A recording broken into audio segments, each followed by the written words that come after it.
வெளிநாட்டில் எல்லாம் வந்துட்டு ஐஸ் வச்ச கோழி தான் இருக்குது. ஐஸில் வச்ச கோழி இப்போ நம்ம நாட்டில் அடிக்கிற கோழி மாதிரி முழு கோழி வாங்கி சாப்பிடலாம். அதை உயிரோடு இருக்குது.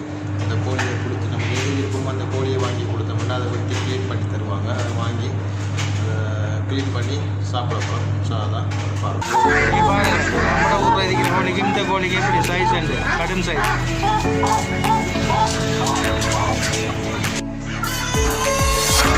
இது பார்த்த ஐட்டம்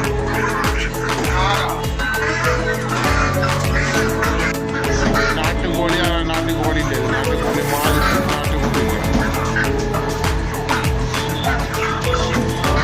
உயிரோட கோழி வாங்கலாம். ஃப்ரெஷ் ஐட்டம் தான், ஃப்ரெஷ்ஷாக பண்ணியிருக்கலாம். எல்லாம் உயிரோட உஷாராக்கிக்கா, எல்லாம் படுவசா.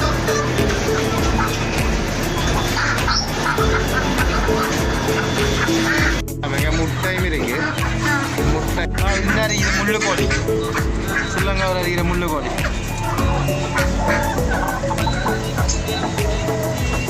ஆனால் எல்லாம் நல்லா இருக்கு, உஷாராக இருக்கியா, கடும் உஷார். கோழிகளுக்கு வந்துட்டு தீன் போட்டுருக்கு. தீன் நம்மட ஊரில் போடுறது எனக்கு இங்கே உள்ள தீனுக்கு வித்தியாசம். கிட்டத்தட்ட ஒரு கோழி வந்துட்டு 3 கிலோவுக்கு மேலே இருக்கும். பெரிய கோழி மயக்கத்தில் படுக்குது. கோழி எல்லாம் வெளியால் மேயுது போயிட்டு.